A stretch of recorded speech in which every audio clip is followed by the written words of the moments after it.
from Nancy Guthrie's home has been sent to the FBI's lab for advanced analysis. I'm told that the evidence includes hairs found in Guthrie's home. 11 weeks. That is exactly how long that hair sample from Nancy's house sat at a private lab in Florida while they were working for the Pima County Sheriff. Just yesterday, a high-ranking FBI official actually spoke out on the record. Turns out the Bureau had been asking for that specific sample for over 2 months now. That Florida lab finally handed it over. Not just digital data, but the actual physical item is now with the FBI. We even had a genetic genealogist go on air to break down exactly why that private lab couldn't finish the job. Real quick, before we dive into the details, everything in this update comes from public reports and official records. We're looking at statements from the Pima County Sheriff and that official word from the FBI. To be clear, no one mentioned here has been charged in Nancy's disappearance. Every single detail is pulled directly from public documents. If you've been with us since day one, following every twist in Nancy's case, you know that Florida lab has been a huge part of this, even if they've stayed mostly in the shadows. Way back when this all started, the Pima County Sheriff's Department let it slip that they hired a private forensic firm in Florida to deal with the most delicate DNA evidence found at the scene. Now, hiring a private lab isn't really a big deal in the world of law enforcement. These places take on extra work for local cops all the time, especially when something needs a really specific kind of expert touch. But what's weird is just how long they kept that one hair sample. 11 weeks. That is the specific number the FBI official mentioned in their statement yesterday. Look, 11 weeks is way beyond the normal wait time for a single piece of forensic evidence. If you have a clean DNA sample, a standard comparison usually gets knocked out in a few days, sometimes even hours, using equipment found in almost any lab in the country. When you hit week 8, then 10, or 11 without getting any real results back, it is safe to say this isn't a routine test. Usually it means one of two things. Either the sample is in rough shape and they're trying advanced ways to pull DNA, or that hair has DNA from more than one individual, and they're busy trying to untangle those separate profiles for this specific hair sample. Well, one of those theories has now basically been proven right by a genetic genealogist who went on the record with News Nation. That specific explanation is going to be the focus of the final part of this update. But first, we need to really understand what that 11-week delay actually signifies. It is not like they just lost track of the evidence or let it collect dust. And it is definitely not like the FBI just suddenly decided they cared. The FBI actually asked for this material over 2 months ago. So, a federal demand for that specific piece of hair just sat in that private lab's queue for weeks. Yesterday, they finally made it happen. This news didn't just leak from one random source either. 3 different major news outlets reported on this within hours, all confirming exactly what the feds were willing to admit. ABC News. Based on accounts from people close to the case, news first broke that the FBI just got their hands on DNA from Nancy Guthrie's place for some high-level forensic testing. It was ABC's coverage that landed the first official word from the Bureau, confirming that 11-week timeline. Brian Enton, a senior correspondent for News Nation, shared on April 16th that the DNA in question specifically involved hair found right inside the Guthrie house. Enton, who lived and breathed this case for 40 days straight in Tucson, also sat down with C.C. Moore for the interview that gave us the most vital expert perspective on this news. Fox News Digital also jumped in. A report co-authored by Michael Ruiz from the verified account at Micro Reports and his colleague, Sarah Rump-Witten, verified through their own sources that the Bureau indeed has the DNA. This includes results from a hair sample, which is now slated for some intensive forensic work. All these reporting details are important, but the real anchor, the statement that everyone watching this needs to really sit with, comes from an FBI official on the record. They said, "There isn't any fresh DNA evidence in the Guthrie case. Our office actually asked for these materials more than 2 months back. The Pima County Sheriff's team had sent them to a private Florida lab. 11 weeks after that, the lab finally moved the original hair sample to the Bureau for their own testing. We are still completely dedicated to this case." That one quote actually does 4 different things at the same time. First, it makes clear we're talking about a physical object, not just data, but the actual hair. It also nails down that 11-week gap. By pointing out the request is over 2 months old, the Bureau makes the move look like a completed task rather than a sudden ramp-up. And it ends with a very clear promise that acts as a signal to the Guthrie family and anyone else tracking how this evidence moves. While the Bureau was speaking out, the Pima County Sheriff's Office put out their own word on X, plus a spokesperson gave a bit more flavor to Fox News. Both carry weight, and they say different things. The post on X basically said, "We've been teamed up with the FBI since the start of the Guthrie search. None of this is new. Our Florida lab is still swapping info with the FBI and other labs nationwide. DNA work is still going on." Now, the spokesperson's summary for Fox News Digital was shorter but had one very interesting line. They mentioned the department has been sharing a lot of things with the feds since the very start. If you're following this closely, 3 specific phrases in there really matter. The first is the mention of other partner labs across the country. Sheriff Chris Nanos has gone on record saying up to 5 different labs are helping out on the Guthrie case. That detail, which has been sitting in public records without much noise, is now officially part of the sheriff's latest statement. Then there's the line, "This is not new information." That's a clear attempt to downplay the idea that something huge or dramatic went down on April 16th. The PCSD is sticking to their guns. The FBI has been involved since the beginning, making this handoff a matter of protocol rather than a change in strategy. Thirdly, the DNA work is still very much in progress, and ongoing basically means they aren't finished yet. It is still being worked on at the FBI, the Florida lab, and their partner facilities. When you look at both the PCSD and the FBI's official statements, they are basically saying the same thing. It is all about the process. This transfer actually wraps up a federal request that has been sitting open for several months now. It did not suddenly spark federal interest. Work is still happening at a few different labs at the same time.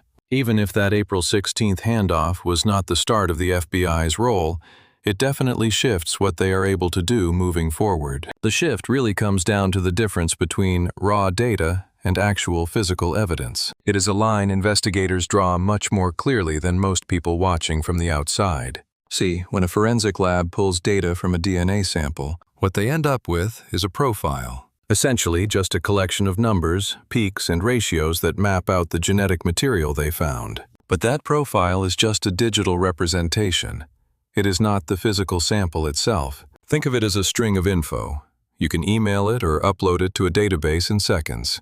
From there, it gets run against known profiles in CODIS, the FBI's combined DNA index system, or even those outside genealogy sites. Anything in that digital data layer can be copied 1,000,000 times. One lab can send their data to another to be reviewed or picked apart without ever actually shipping a physical item. The physical sample, though?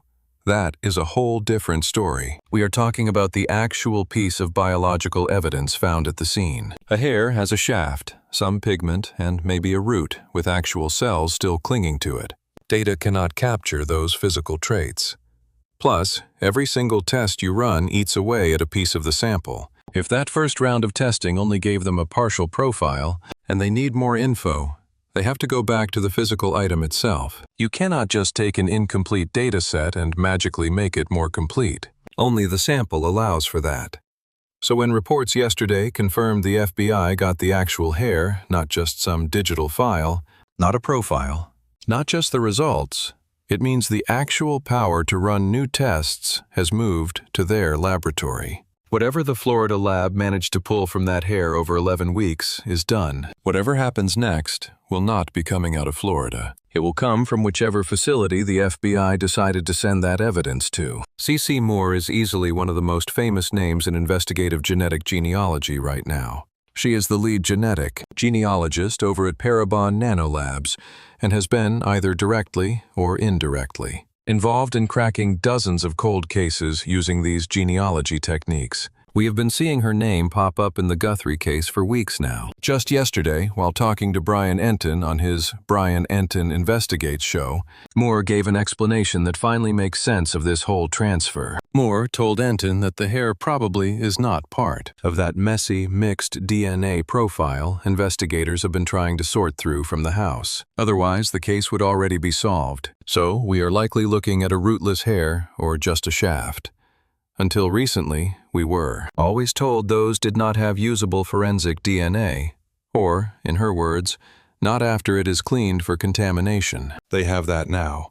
The process is moving along, but yeah, it's going to take some time. Right. It might be dirty, so they have to scrub it. We see that a lot, especially with rootless hair, since the mess is usually just stuck on the outside of the shaft. So, they're usually able to clean it up and get what they need. That clarification alone really changes how viewers should be thinking about these two different forensic items. The mixed DNA from inside the home is on one track. The hair sample is on another.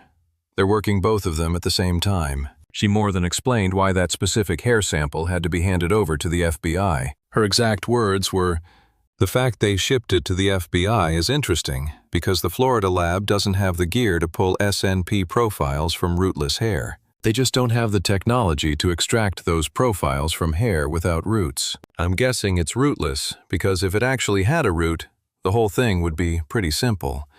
And the lab in Florida would have already finished that. My assumption is it's rootless hair, since having a root would make the process a whole lot easier. And the Florida lab would have finished the job by now. Maybe the case would be over. That's the deal. The hair is almost definitely without a root. Rootless hair is just a shaft, with no skin or cells left at the very bottom. And until quite recently, a hair with no root didn't have any DNA that could actually identify a person. You could look at mitochondrial DNA, which helps narrow things down, but it doesn't give you a unique ID for a person. It couldn't create that single nucleotide polymorphism profile. The SNP profile you need to plug into genealogy pipelines and start searching through those consumer databases. That limit is gone. Moore named the person and the specific lab that changed the game. Tech developed by Dr. Richard Green at Astria Forensics can now pull SNP profiles from rootless hair. That massive breakthrough has, as Moore put it, solved many cases that were otherwise going nowhere. The private lab Pima County hired just doesn't have access to that kind of tech. The Federal Bureau of Investigation lab, either on its own or through federal partners, does. That's why they had to ship it. Moore was pretty blunt about what this transfer actually represents. She called it a potential Hail Mary. It's another one of those Hail Marys, like we've talked about recently with this case. Everything is starting to reach that point. I see it as a long-distance throw that could, if everything goes right, land exactly where the police need it. Her own warning followed immediately. Now, she said, we just have to hope it belongs to the person, or one of the people who kidnapped Nancy. We've just got to hope that it belongs to the person, or maybe one of the people, who took Nancy. If you've been lumping the hair sample in with the house DNA, you've got to stop. They are totally separate tracks. These are two completely different pieces of evidence. They're at different phases and come from different sources. Each one has its own hurdles. Sheriff Nanos described the mixed DNA from inside the house as having genetic material from several folks. It's going to take some serious untangling to isolate what the investigators actually need so they can find a match. Sometimes DNA results come back messy. The evidence they found at the scene is actually a blend of different DNA, so the lab has to go in and pull it all apart. C.C. Moore mentioned to News Nation that, looking at how long this unraveling has taken, pros think they're dealing with a complex mix from 3 or more individuals. The way she put it? It's likely Nancy plus at least 2 strangers. Officials have gone on record saying at least one person in that mix is male. That single detail, the fact that there's a man's DNA in the house's mixed profile, is a solid lead they're sticking to. The actual math behind that kind of mix gets tougher based on the number of people and how much they left behind. A 3+ person blend with faint traces is way harder to solve than a simple 2-way split. Crime labs use specialized software like STR-Mix or TrueAllele to figure out the odds for different potential profiles. Defense attorneys have definitely grilled the validity of those tools in front of judges. While they're allowed in most courts, people challenge them constantly, and the whole software licensing side is a headache. Plus, the training and double-checking needed for the staff is honestly quite intense.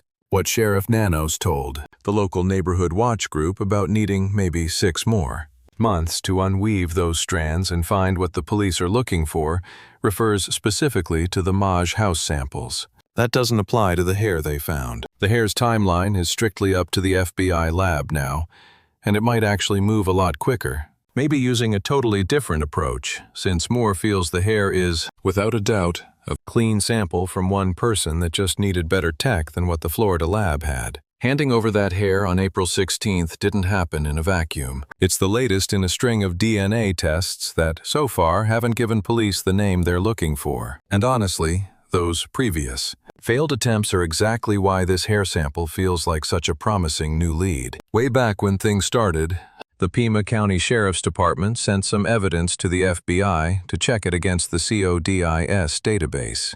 That search was a dead end, and they eventually decided that sample had nothing to do with the crime. They also took a look at another partial DNA mixture, but it was too weak to even bother putting into the national database system. Then you have the glove, a black one found about 2 miles away from Nancy's house, which police noted looked a lot like what the person in the mask was wearing on her doorbell camera the morning she went missing. But the DNA on the glove didn't link up with any known criminals in the system, nor did it match anything found inside the house. Every time a test failed, it forced them to narrow their focus. It became clearer and clearer that a standard database search just wasn't going to be the way they caught the person. Lately, the whole case has been moving toward using genetic genealogy.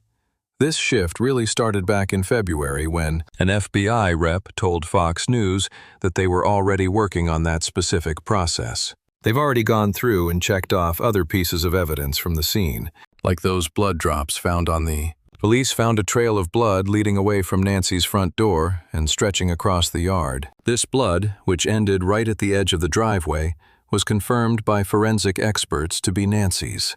While that confirmation gives investigators a solid, factual starting point for what happened outside, it didn't actually bring them any closer to knowing who was behind the crime. The Borstar Search and Rescue Unit from the U.S. Border Patrol, along with their tracking dogs, was brought to the property twice during those first few days. They searched once the night Nancy vanished, and then again when the FBI came back to do a scent search using items found at the house, including a bright blue shirt that was sitting near the walkway. Because of how the case was moving, the theory about the rootless hair became incredibly important. If the hair really has no root, and that Florida laboratory couldn't pull a DNA profile, then the whole genetic genealogy route was basically a dead end until the evidence was moved. That transfer on April 16th wasn't just some standard paperwork update. It was about opening up a testing method that required tools the private contractor just didn't have. If Moore's hunch is right, and that hair is rootless, the main thing the FBI lab can do for this sample is use high-tech methods to pull a DNA profile from old or rootless biological evidence. This specific technology, according to what Moore told News Nation, started with the research of Dr. Richard Green at Australia Forensics. The federal forensic system either has these tools in-house or sends samples to partners who do. Once they successfully pull a DNA profile, they can upload it into the same genetic databases used by the public, specifically the ones that allow law enforcement to compare it against millions of profiles from people researching their own family trees. The point isn't to find the suspect's name immediately. The goal is to find a cousin or a distant relative and work from there. Forensic experts like Moore then use public records, old census files, birth certificates, and even old newspaper obituaries to narrow down a specific person. This method has a real history of cracking cases that everyone thought were impossible to solve. Genetic genealogy was the exact tool used to catch the Golden State Killer. They used that same path to identify the suspect in the murders of the 4 Idaho students. Honestly, dozens of cold cases have been solved just like this over the last few years. By February, investigators were already trying this method on other evidence found in Nancy's case. Moving that hair sample now makes it possible to use this same investigative path for that item too, assuming they can get a clean DNA profile. Moore didn't sugarcoat the situation, though. She noted that this technology for rootless hair has solved many unsolvable cases before. But the real hope is that the DNA they find actually belongs to the kidnappers. We just have to hope it belongs to the person, or people, who actually took Nancy, not just some random person who visited her house and happened to lose a hair there. It's incredibly common for random hairs to end up in a home. Not every piece of hair belongs to a criminal. That's Moore's professional warning, not just a guess. One specific detail from the recent Pima County reports really deserves a lot more attention. Sheriff Chris Nanos went on record saying that as many as 5 other labs nationwide are tackling the Guthrie mystery, besides the Florida contractor and the FBI laboratory. Pima County's official update on April 16th also pointed to 5 extra partner labs working throughout the country. That one bit of info really changes how we view this. Most regular viewers figured the forensic path was just a simple 2-stop shop. The Florida team does the heavy lifting, then the FBI takes whatever they produce. Honestly, that's just not the full picture. We are talking about various facilities with highly specific skills, maybe even university-led forensic programs, or perhaps specialized private laboratories, and even federally linked research centers, all handling their own tiny slices of the massive workload. Exactly what those labs are working on remains a secret, which samples they have, the specific tests they're running, and their actual results haven't been made public at all yet. This level of secrecy isn't automatically a red flag. Criminal cases often split up forensic tasks to use specific expertise and get things done much faster. For those following closely, the main point is that the forensic scope of the Nancy Guthrie case is way bigger than that Florida to FBI handoff suggested. Moving that hair is just one move among many happening behind the scenes right now. Private forensic shops exist because they are just plain efficient for typical police work. They can crank out standard DNA comparisons much faster than a backlogged government lab can. They are great at matching a suspect's reference sample to evidence. Usually, their results are perfectly fine for the vast majority of criminal trials. For everyday stuff, a simple cheek swab or a basic blood stain, a private company is usually plenty and often quicker than the public sector. But these private labs usually aren't set up for the crazy high-tech forensic testing needed for the toughest cases. Pulling SNP data from rootless hair, the very reason they gave for the transfer, is exactly the kind of specialized work they can't do. Sequencing mitochondrial DNA from biological samples that have totally decayed is another huge hurdle. Using federal-grade software to untangle complex DNA mixtures is another thing entirely. Then, there is chemical and isotope analysis that finds clues in hair that DNA alone can't touch. Federal law enforcement. Databases containing the full scope of internal reference data is another major factor. The FBI's Forensic Hub actually handles some of those high-end tasks in-house and has solid deals with specialty labs for the others. Once an FBI tech routes a sample through their system, an analyst figures out exactly what it needs and sends it to the right expert. Your average private lab just doesn't have that kind of flexibility. They have their own machines.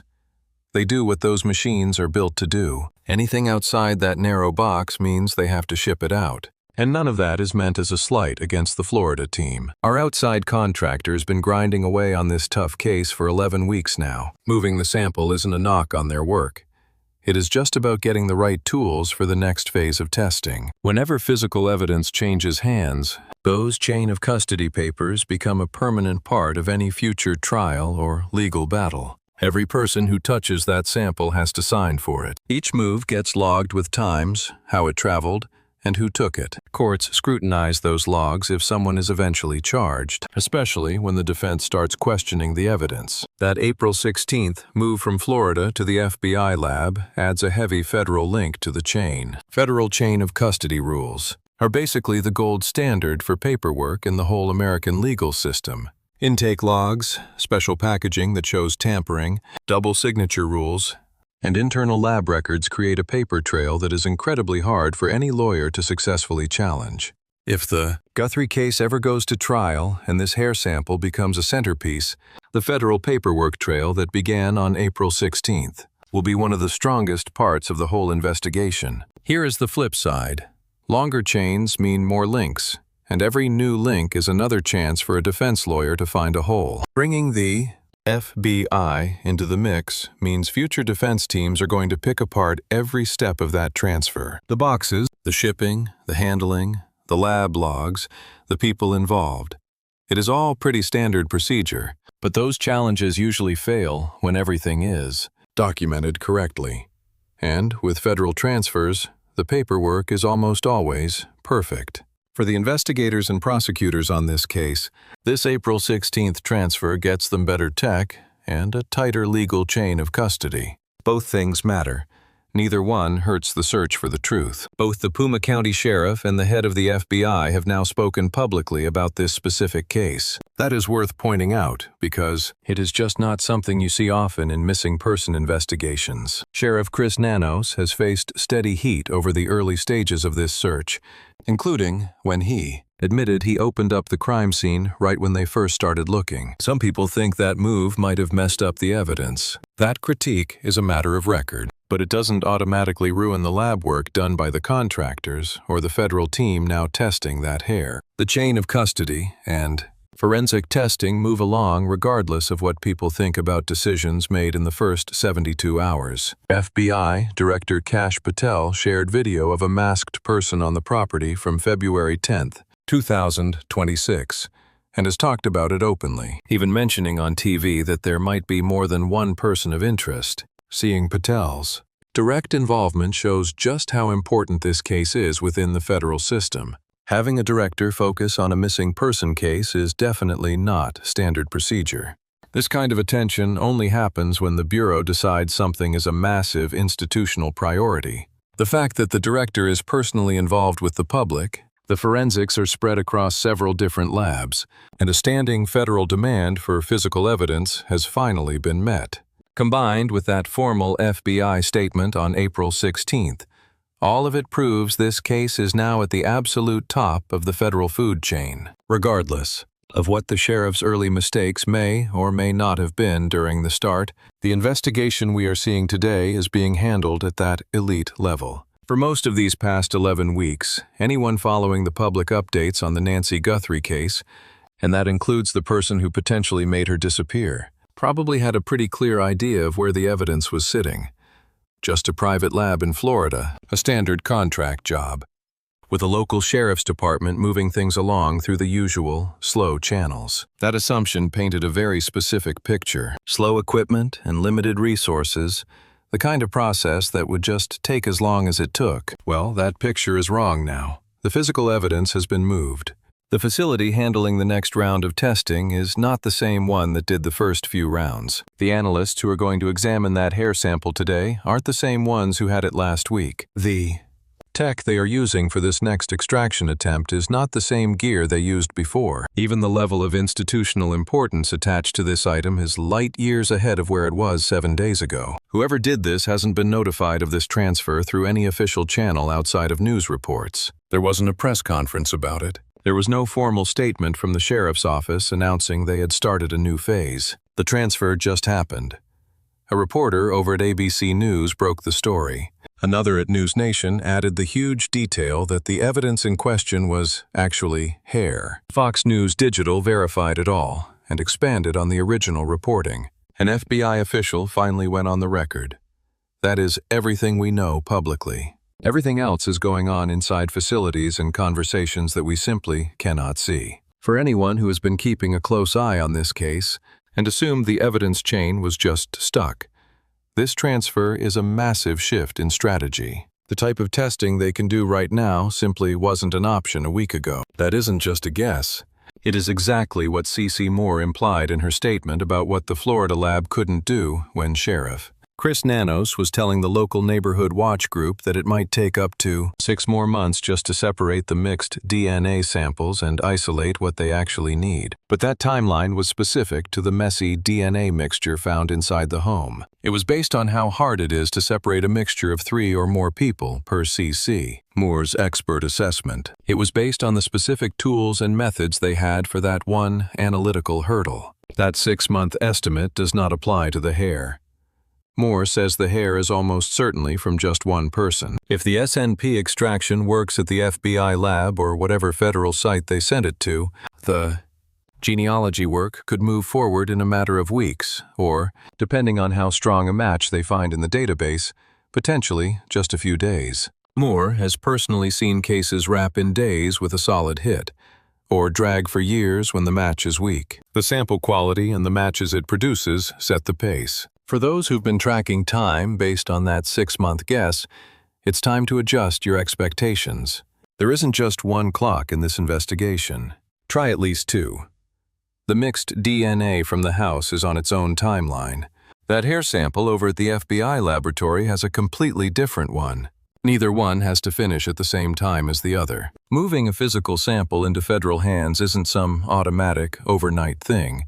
The FBI's own statements show they'd been asking for this specific material for over 2 months before actually getting it. That request, and the whole handoff process follows a set of specific steps that are worth looking into. First, the agency in charge has to file a formal request. In Nancy Guthrie's case, that's the Pima County Sheriff's Department, since they're the ones contracted with the Florida lab.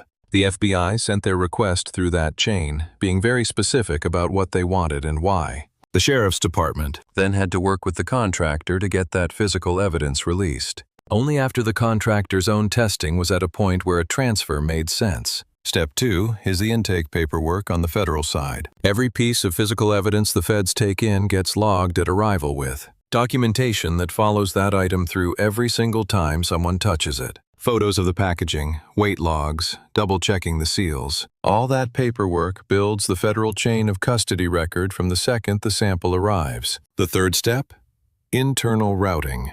Not every federal forensic lab does the same kind of testing. An intake analyst figures out which facility or partner is best for the job and sends the sample there. When you have a rootless hair needing SNP extraction, that routing choice carries a lot of weight. It needs to end up at a facility that has the specific extraction tech, mostly linked to the work Dr. Richard Green did at Astria Forensics. Whether that's the main FBI lab or one of their partners isn't something they tell the public, but we do know that all 3 of those steps are officially done. The request was out there for over 2 months. Pima County handled the transfer, and the intake is complete. What happens next is up to the lab and whatever timeline they're working on. What happened on April 16th wasn't some sudden federal involvement.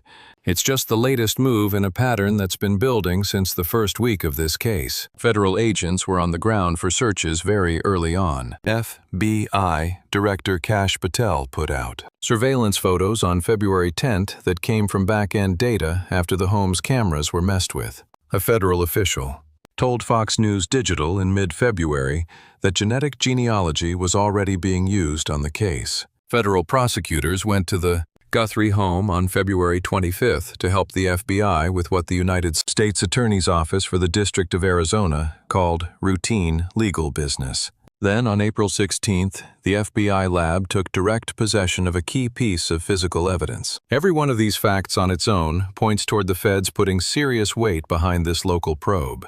But when you look at them all together, you see an investigation where the federal government's presence is clearly growing by the day. With that April 16th move, the chain of custody for a vital piece of this case has officially shifted into federal hands. If you're waiting for a big press conference to announce every little update, you're looking in the wrong place. What we learned on April 16th is that the real breakthroughs in a case this big don't happen at a podium. They happen when evidence changes hands, when locations shift, when different experts get the green light to run new tests. We find out about these shifts through solid reporting. Real journalists talking to real sources, not through some scheduled public event. This case has a clear track record.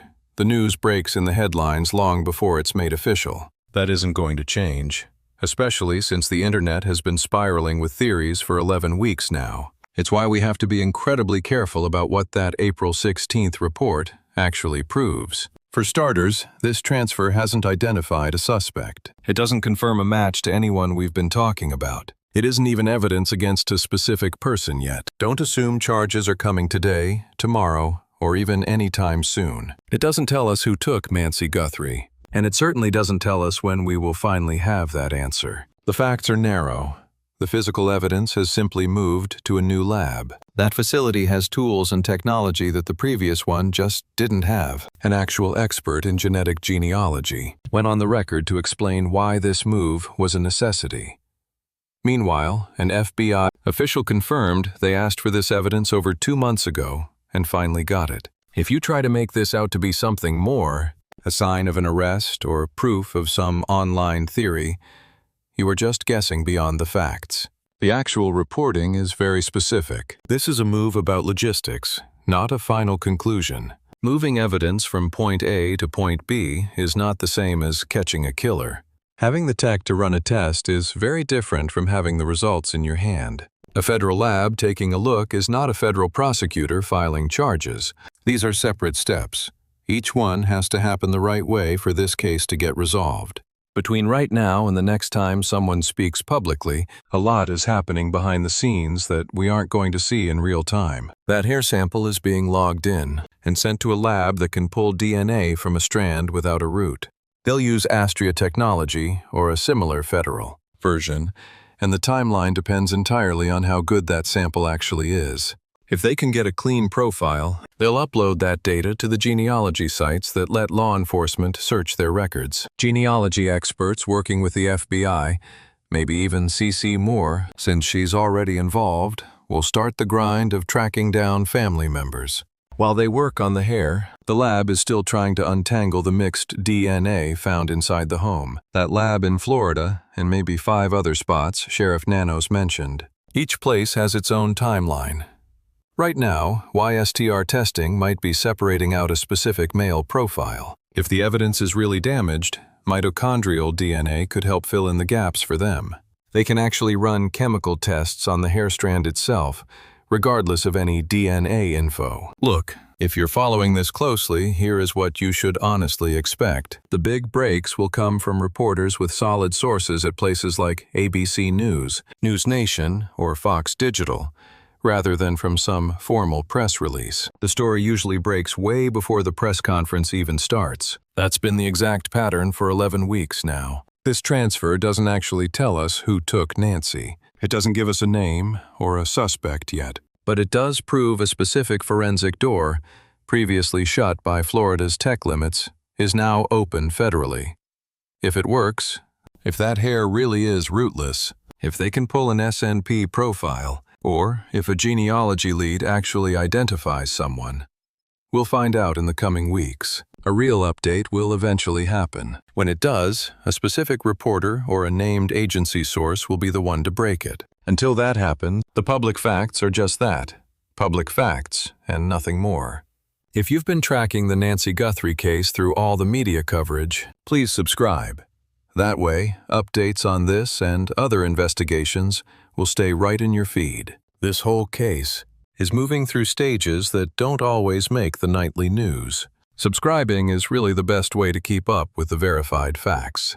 We've based this video on public reporting from ABC News, Brian Enton at News Nation, and the team over at Fox News Digital, along with official statements from the FBI and the Pima County Sheriff's Department. We also used comments from CC Moore, the lead genealogist at Parabon Nanolabs, from her April 16, 2026 interview. Just a reminder, nobody in this video has been charged with a crime regarding Nancy Guthrie's disappearance. Every name and detail comes straight from the public record. Any theories mentioned here are just for context and shouldn't be taken as final conclusions. The information here covers what was public at the time we posted, and it might change, with new reporting or official updates later.